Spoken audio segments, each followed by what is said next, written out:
Hello everyone, this is your educator Mansi Gupta. Welcome to ready for study.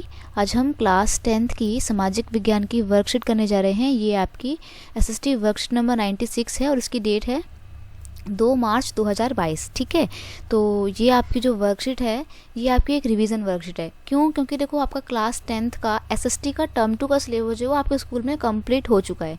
अब आपको क्या होगा, वीक में सिर्फ 2 ही वर्कशीट मिलेंगी और वो जितनी भी वर्कशीट होंगी वो आपकी रिवीजन वर्कशीट होंगी। ठीक है, तो आज जो हमारे को रिवीजन करने के लिए मिला है वो कौन सा टॉपिक है? मुद्रा एवं साख। ये आपकी अर्थशास्त्र की किताब का चैप्टर है। ठीक है, तो मैं आपको पहले बता देती हूँ आज की वीडियो लंबी जाने वाली है लेकिन काफ़ी अच्छी रहेगी, इसको एंड तक ज़रूर देखना। ठीक है, तो पहले आपको 8 क्वेश्चन करने के लिए दिए रहेंगे और फिर उसके बाद आपको जो है केस स्टडी मिलेगी। केस स्टडी मतलब आपकी बुक से आपको एक पैराग्राफ दिया जाएगा, उसके बेस पे आपको क्वेश्चन के आंसर देने पड़ेंगे। ठीक है, पेपर में आपके केस स्टडी के 2 क्वेश्चन होंगे, 4-4 नंबर की आएगी, यानी कि 8 नंबर की सिर्फ केस स्टडी आएगी और ये बिल्कुल फ्री के नंबर होते हैं। ठीक है, मैं आपको वो फ्री के नंबर कैसे लेने हैं बताऊंगी, ट्रिक्स कैसे लेने हैं। तो स्टार्ट करते हैं। देखो भाई, मेघा ने घर खरीदने के लिए 5 लाख रुपए का लोन लिया। ठीक है, इस लोन में यानी कि कर्जे में ब्याज की वार्षिक दर जो है 12% थी, यानी कि उसने जो लोन लिया वो 12% की दर पे, 12% के ब्याज की दर पे लिया। ब्याज का मतलब क्या होता है? वो अतिरिक्त रुपया जो हम ब्याज कर्ज को लौटाने के टाइम पे देते हैं। जैसे मान लो मैंने 5 लाख रुपए का लोन लिया। ठीक है, अब जब मैं 5 लाख रुपए का लोन अपना वापस करूंगी तो मैं सिर्फ 5 लाख नहीं करूंगी बल्कि थोड़े से पैसे मेरे को एक्स्ट्रा भी देने पड़ेंगे। तो वो जो मेरे अतिरिक्त रुपए हैं, एक्स्ट्रा पैसे हैं, उसको बोलते हैं ब्याज। ठीक है, तो 12% की दर पे वो ब्याज देगी 5 लाख रुपए का और 10 साल के अंदर अंदर उसको ये लोन जो है वो लौटाना है। मेघा ने बैंक से जो है लोन लेने से पहले उसने कौन कौन से अपने कागज दिखाए? नौकरी और वेतन संबंधी रिकॉर्ड जो है उसको दिखाने पड़े। बैंक नए घर के सभी कागज ऋणाधार के रूप में रख लेता है। ऋणाधार का मतलब क्या होता है? देखो, ऋणाधार का मतलब होता है कि हम गिरवी रखते हैं ना, जिसे उसको बोलते हैं ऋणाधार। ठीक है, तो मेघा द्वारा ब्याज समेत कर्ज लौटाने पर वापस किया जाएगा। वही कि मेघा जो वापस पैसा लौटाएगी तो क्या करेगी? ब्याज के साथ पैसा लौटाएगी। ठीक है, तो ऋण की राशि कितनी है? उसने कितना लोन लिया है? 5 लाख रुपए का लोन लिया है। ठीक है, और समर्थक ऋणाधार यानी कि जो लोन ले रही है उसमें उसने ऋणाधार क्या रखा है, यानी कि गिरवी क्या रखा है? अपने नए घर के कागज रखे हैं। आपने देखा होगा लोग अपने घरों के लिए लोन लेते हैं कि भैया हमें नया घर खरीदना है, लोन लेते हैं बैंक से। तो ऐसे में पता है क्या होता है? बैंक तो आपको लोन दे देगा, मना नहीं करेगा बैंक, लेकिन बैंक को भी तो कोई चीज़ चाहिए ना कि कल को मान लो तुमने लोन वापस नहीं किया तो बैंक को घाटे ना हो। तो लोन बैंक क्या करता है ना, अपने पास कुछ सामान गिरवी रखवा लेता है। तो ऐसे में वो उसने जो है बैंक ने घर के पेपर रजिस्टर जो है रजिस्ट्री के जो पेपर होते हैं वो घर में अपने पास बैंक ने रखवा लिए। अब जब तुम पूरा लोन पे कर दोगे तब तुम्हारे को जाके वो घर के जो रजिस्ट्री के पेपर है वो मिलेंगे। ठीक है, अदायगी का स्वरूप यानी कि ब्याज के साथ लौटाना, यानी कि जब वो अपना लोन वापस करेगी तो कैसे करेगी, कैसे अदा करेगी? ब्याज के साथ पैसा लौटाएगी। ठीक है, और लोन लेने के लिए उसने कौन कौन से कागज दिखाए थे?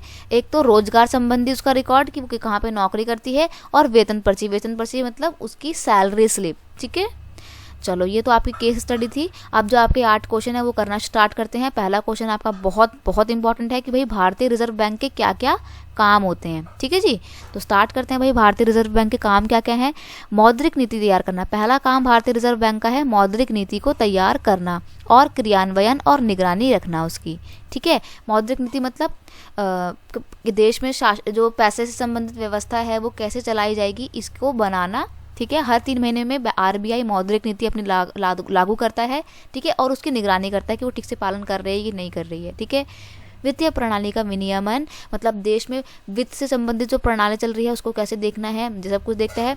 विदेशी मुद्रा का प्रबंध करता है। अब देखो, हम बाहर के देशों से कोई भी सामान खरीदते हैं तो रुपए में थोड़ी खरीदते हैं, डॉलर में खरीदते हैं। तो डॉलर क्या है? विदेशी मुद्रा है। तो उस विदेशी मुद्रा को कैसे, कहाँ पे स्टोर करके रखना है, कैसे प्रबंधन करना है, ये सब कुछ आरबीआई काम करता है। मुद्रा जारी करना। भैया आपने देखा होगा जितने भी नोट होते हैं, चाहे 2000 का हो, 5 रुपए का भी नोट क्यों ना हो, सब कौन जारी करता है? रिजर्व बैंक जारी करता है। उसमें लिखा होता है रिजर्व बैंक। ठीक है, भारतीय रिजर्व बैंक उसमें लिखा होता है। लेकिन हाँ, याद रखना जो आपका कॉइन होता है ना, सिक्का जो होता है, वो भारतीय रिजर्व बैंक जारी नहीं करता है। 1 रुपये का सिक्का भारत सरकार जारी करती है। उसमें देखना आप कभी 1 रुपये का सिक्के में नोटिस करना, उसमें भारतीय रिजर्व बैंक नहीं लिखा होगा बल्कि भारत सरकार लिखा होगा। ठीक है, तो मुद्रा जारी करने का काम करती है सरकार का बैंकर और बैंकों का बैंकर के रूप में भी काम करती है। देखो भाई, आरबीआई जो है ना, ये हमारे देश का सबसे बड़ा बैंक है। तो ये क्या काम करता है? ये हमारे देश का बैंक है, पूरे देश का बैंक है। यानी कि पहली बात तो ये हमारे सरकार का बैंक है। सरकार को कोई भी लोन लेना होता है तो भारतीय रिजर्व बैंक से लेती है। है, प्लस आपके जो छोटे मोटे बैंक है जैसे कि आपका स्टेट बैंक है, पंजाब नेशनल बैंक है, नैनीताल बैंक है ना, कॉर्पोरेशन बैंक है, ICICI, HDFC है, यस बैंक है, इन सब बैंकों को अगर लोन लेना होता है तो किससे लेते हैं? भारतीय रिजर्व बैंक से लेते हैं। तो ये क्या है? छोटे मोटे बैंकों का भी बैंकर है। साख को नियंत्रित करता है, भाई कौन से बैंक में कितना पैसा है, कौन सा बैंक किस तरीके से पैसों को लोन के तौर पे दे रहा है ना, ये सारा जो है नियंत्रण करता है कौन? आपका रिजर्व बैंक। तो इसलिए ये बैंकों का बैंक कहलाता है। ठीक है बेटा, काफ़ी इंपॉर्टेंट क्वेश्चन था, इसको लर्न भी करना है आपने। क्वेश्चन नंबर 2 है, अनौपचारिक क्षेत्र की ऋण गतिविधियों को हतोत्साहित किया जाना चाहिए। प्रासंगिक तर्कों के साथ अपने कथन का समर्थन करें। देखो इस क्वेश्चन में आप पहले ये समझने की कोशिश करो कि अनौपचारिक क्षेत्र का ऋण गतिविधियां होता क्या है। देखो जब हम किसी से लोन लेते हैं तो जब हम अनौपचारिक तरीके से लोन लेते हैं, अनौपचारिक मतलब हम जब अपने किसी दोस्त वगैरह से, रिश्तेदारों से लोन ले लेते हैं, साहूकार से लोन ले लेते हैं, तो ऐसे लोन को, ऐसे ऋण को हम अनौपचारिक ऋण कहते हैं। क्यों? क्योंकि इस प्रकार के लोन में, इस प्रकार के ऋण में कोई भी अनुबंध नहीं होता है, कोई भी लिखित पेपर में साइन नहीं होते हैं, कुछ भी सामान गिरवी नहीं रखवाया जाता है, बस एक आपसी रिश्ता होता है, विश्वास होता है कि हाँ चलो भाई मेरा जान पहचान का बंदा है, दे ही देगा, कहाँ जाएगा ये। तो ऐसे क्षेत्रों को बोलते हैं अनौपचारिक ऋण। अब ऐसे अनौपचारिक ऋण को ना हमें हतोत्साहित करना चाहिए। हतोत्साहित मतलब कोशिश करनी चाहिए कि हम अनौपचारिक क्षेत्र से ऋण ना लें, बल्कि बैंक से या किसी विश्वसनीय जगह से लोन लें। तो ऐसा क्यों करना चाहिए? तो पहली बात देखो, अनौपचारिक ऋणदाता जो है वो अपने ऋणों पर बहुत अधिक ब्याज देते हैं। जब आप किसी साहूकार से लोन लेते हैं ना तो वो बहुत ज़्यादा आप पे ब्याज लगाते हैं, यानी कि आप लोन के साथ साथ जो एक्स्ट्रा रुपया देते हो ना वो बहुत ज़्यादा होता है। वे अपने ऋणों पर अधिक से अधिक ब्याज वसूलने की कोशिश करते हैं और कोई भी सीमाएं व प्रतिबंध नहीं होता है। जैसे अभी हमने बात की थी ना, मेघा को 10 साल के अंदर अंदर लोन पे चुकाना था, इनके साथ ऐसा कुछ नहीं होता। भाई दोस्त है तू तो मेरा कभी भी दे दियो, चल ऐसा होता है ना, चल ठीक है 2 साल में दे दियो, 3 साल में दे दियो, और वो फिर भी नहीं दे पाता है कभी कभार, तो ऐसा भी होता है ना। और कई बार क्या होता है कि आपने अपने दोस्त से लोन लिया, वो उसने बोला 3 साल में लौटा दियो, अब वो 1 साल बाद ही परेशान करने लग रहा है कि भाई मेरे को पैसे की जरूरत है, दे दे। तो कोई भी सीमा नहीं होती है, कोई भी प्रतिबंध नहीं होता है। ठीक है, तो बड़ी समस्या हो जाती है ऐसे में। और कई बार क्या होता है भाई, किसी से लोन लेके लोग भाग जाते हैं, है ना। मैंने मान लो मेरे दोस्त को लोन लिया और मेरा जो दोस्त है वो मेरे पैसे लेके भाग गया, तो मेरे तो नुकसान में चली गई ना, मैं तो घाटे में चली गई। तो इसीलिए इन प्रकार के यानी कि अनौपचारिक क्षेत्र के जो लोन होते हैं, जो ऋण होते हैं, इनको हमारे को हतोत्साहित करने की कोशिश करनी चाहिए। ठीक है।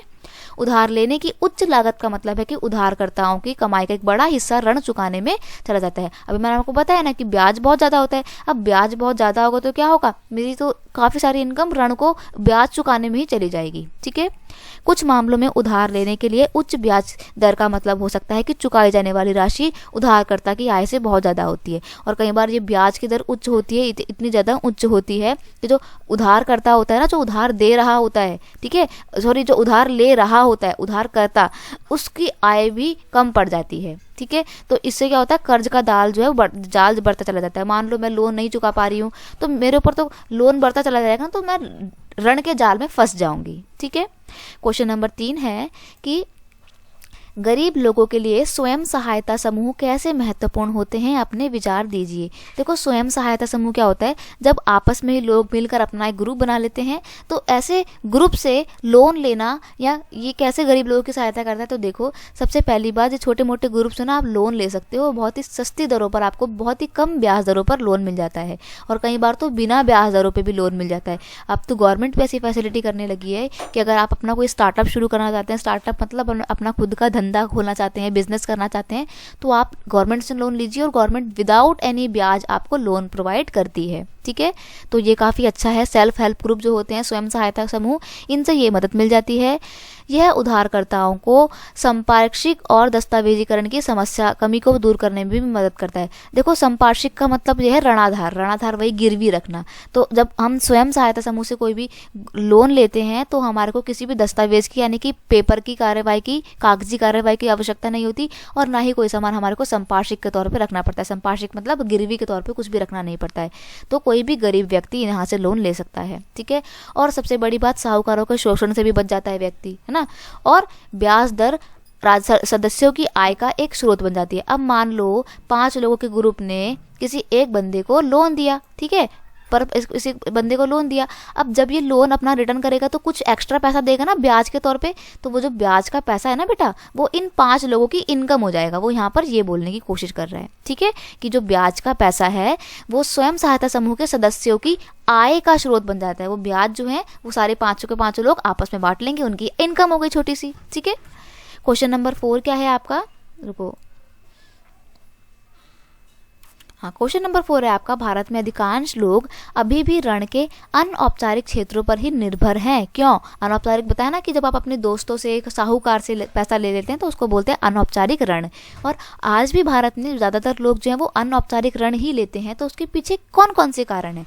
तो सबसे पहली बात, बैंक ऋण के उचित दस्तावेजी और संपार्श्विक की आवश्यकता होती है बैंकों में। देखो भाई, आपको सबसे पहली बात, बैंक में लोग लोन नहीं लेते हैं। क्यों नहीं लेते हैं? सबसे बड़ा कारण ये है कि बैंकों में लोन लेने के पहले आपको बहुत सारी कागजी कार्रवाई करनी पड़ती है। कितने सारे तो फॉर्म भरने पड़ते हैं, कितने सारे आपको डॉक्यूमेंट अटैच करके देने पड़ते हैं। अब जो पढ़े लिखे लोग नहीं होते ना, उनके लिए बहुत सारी चीज़ें मुश्किल हो जाती हैं। वो बोलेंगे यार क्या बैंकों के चक्कर काटते रहो, बार बार फॉर्म ही भरते रहो, है ना। तो वो क्या करते हैं, चल छोड़, यहाँ से नहीं लेंगे, हम अपने किसी दोस्त वोस्त से ले लेंगे, ऐसे करते हैं। तो इसलिए गरीब परिवार के जो लोग हैं वो ज़्यादातर पैसे, दस्तावेज यानी कि कागजी कार्यवाही और गिरवी रखने का कोई सामान ना हो पाने के कारण जो है बैंक से लोन नहीं लेते हैं। इसलिए वो अनौपचारिक क्षेत्रों का सहारा लेते हैं, ठीक है। ऋणों के अनौपचारिक क्षेत्र जैसे कि साहूकार, उधारकर्ता ने व्यक्तिगत रूप से जानते हैं और अक्सर संपार्श्विक के बिना ही ऋण देने को इच्छुक हो जाते हैं। अब क्या होता है, जब आप अनौपचारिक क्षेत्रों से लोन लेते हैं, जैसे साहूकारों से लेते हैं, अपने दोस्तों से लेते हैं, मित्रों से लेते हैं, रिश्तेदारों से लेते हैं, तो वो तो आपको पर्सनली जानते हैं ना। और जब वो आपको पर्सनली जानते हैं तो वो बिना किसी संपार्श्विक यानी कि बिना किसी गिरवी के सामान रखे ही तुम्हारे को लोन दे देते हैं। तुम बोलते ना, मित्र, दोस्त, यार मेरे को 2 लाख रुपए की जरूरत है, दे दे, मैं तेरे को दे दूंगा, बेटी की शादी के बाद तेरे को लौटा दूंगा। वो बोलेगा अरे चल छोड़ दे यार, तू मेरा दोस्त है, मैं तेरे को अभी देता हूँ। वो तुरंत उसको 2 लाख रुपए दे देगा। बदले में ये नहीं बोलेगा कि मेरे को कुछ तो दे बदले में, कहीं तू मेरे पैसे लेके भाग गया। ये तो विश्वास के तौर, एक विश्वास था ना, एक दोस्त को दूसरे दोस्त पे विश्वास था, तो उसने बिना कोई भी सामान गिरवी रखवाए ऋण दे दिया। तो ये एक बहुत इंपॉर्टेंट फैक्टर होता है। इसीलिए गरीब लोग अपने दोस्तों से या अनौपचारिक क्षेत्रों से ऋण लेना पसंद करते हैं एज कम्पेयर टू बैंक, क्योंकि बैंक कोई सामान गिरवी जरूर रखवाता है, ठीक है। ग्रामीण भारत में बैंक भी हर जगह मौजूद नहीं है। ये भी एक बहुत बड़ी समस्या है कि जो गांव के इलाके हैं वहाँ पे बैंक बहुत आसानी से उपलब्ध नहीं है, बहुत दूर दूर है। इसलिए लोगों को जो है लोन लेने के लिए बहुत दूर के चक्कर लगाने पड़ते हैं। अब एक तो 5-6 किलोमीटर दूर गांव है, ठीक है, फिर डेली वहाँ पे जाना, कागजी कार्रवाई करना, कोई फॉर्म छूट गया, कोई कागज छूट गया तो वापस घर में उस पेपर को लेने आना, तो बहुत लंबा प्रोसेस चला जाता है। इसलिए लोग जो है बैंकों से लोन नहीं लेते हैं, ठीक है। औपचारिक स्रोत केवल उत्पादक उद्देश्यों के लिए ही ऋण प्रदान करता है। अब देखो, आप जब भी बैंक से लोन लेते हैं ना, तो बैंक पूछता है कि भाई क्यों लोन ले रहे हो, जो भी लोन ले रहे हो रीजन बताओ। बेटी की शादी के लिए ले रहे हो, एजुकेशनल लोन ले रहे हो, घर बनाने के लिए ले रहे हो, किस लिए लोन ले रहे हो।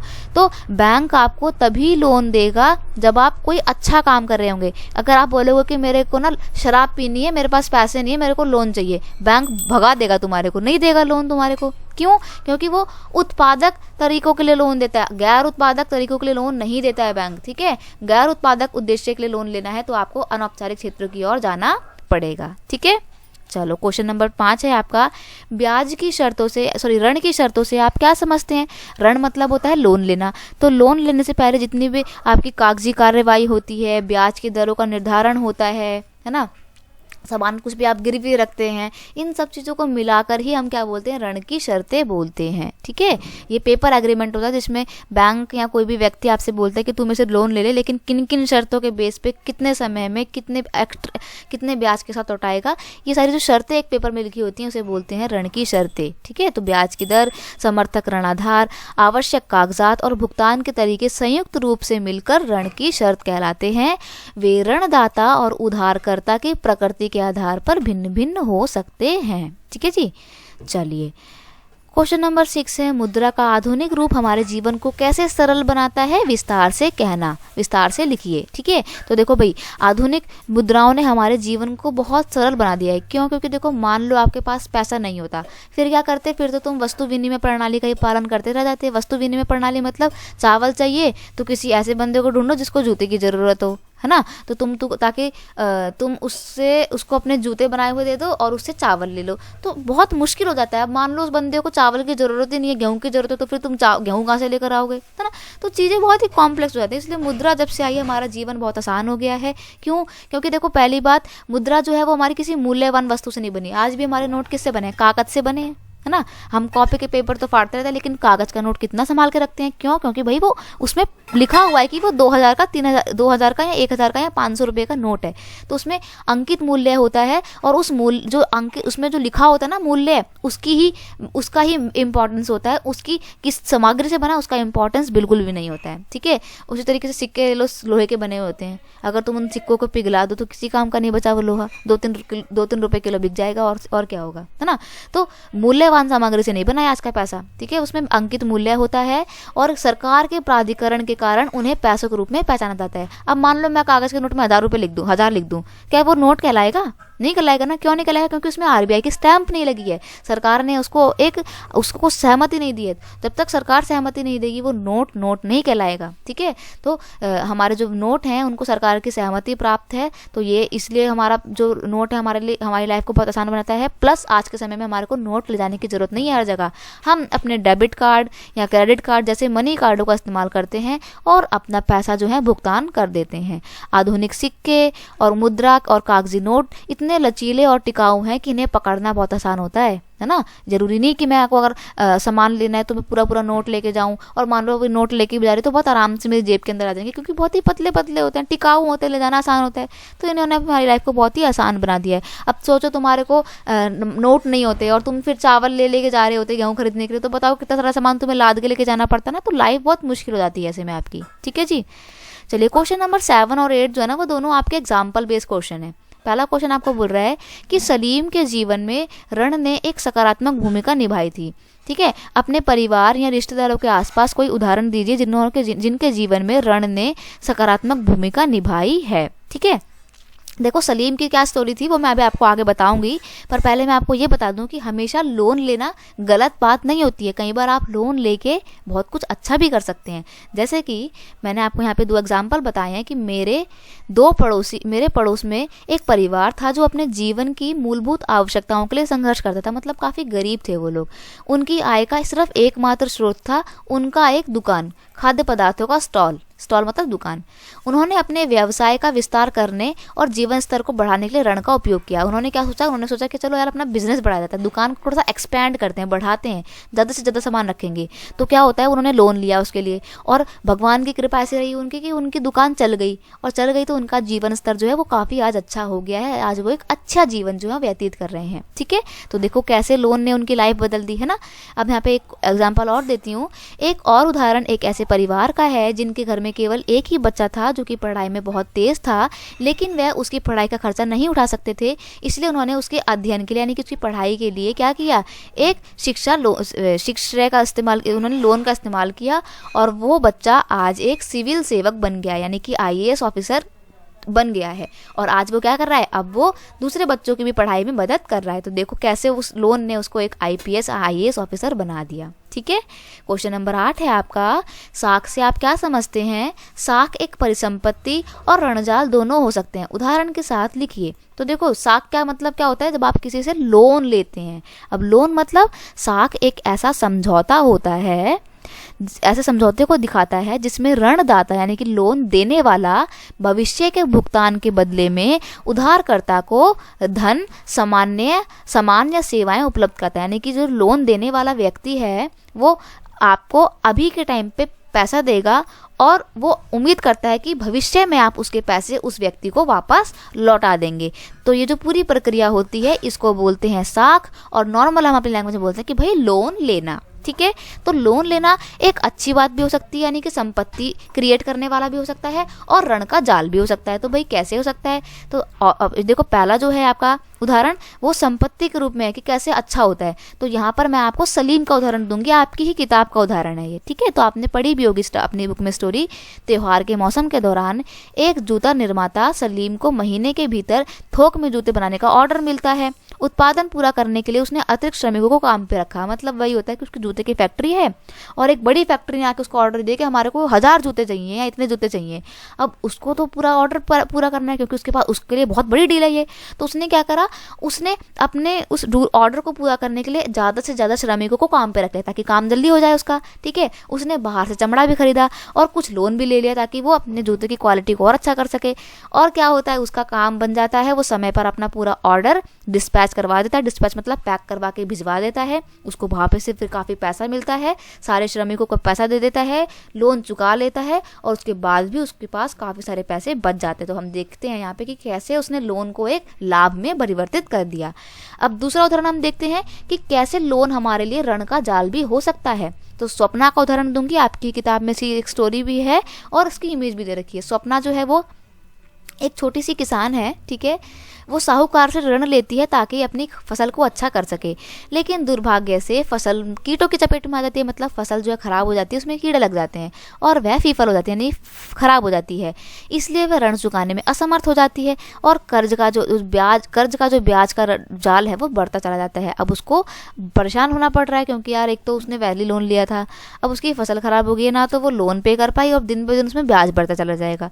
तो इससे क्या हो गया, उसकी लाइफ जो है वो हेल हो जाएगी, वो ऋण के जाल में फंस चुकी है। अब बेचारी बहुत परेशान है। तो हम देखते हैं कि यहाँ पे कैसे ऋण के जाल ने उसकी लाइफ को, उसके जीवन को बहुत ही दुविधा में डाल दिया। ठीक है, तो बस आपकी आज की जो वर्कशीट थी वो इतनी थी। आई नो वर्कशीट थोड़ी लंबी बन गई है, लेकिन इसको पूरा देखिए। ठीक है, और मैं आपको बता दूँ, मैंने आपका क्रैश कोर्स स्टार्ट कर दिया है जिसमें हम आपका टर्म 2 का एसएसटी का सिलेबस कवर कर रहे हैं। तो अगर आप चाहें तो वो देख सकते हैं, अलग से सेपरेट प्लेलिस्ट बनी हुई है। आज की वीडियो अच्छी लगती है इसे अपने दोस्तों के साथ शेयर कीजिए, क्लास ग्रुप में शेयर कीजिए और कमेंट करके मुझे बताना कि वीडियो कैसा लगा। चैनल पर नए हो तो सब्सक्राइब करना मत भूलना। मिलते हैं नेक्स्ट वीडियो में। थैंक यू सो मच बच्चे, bye bye, God bless you.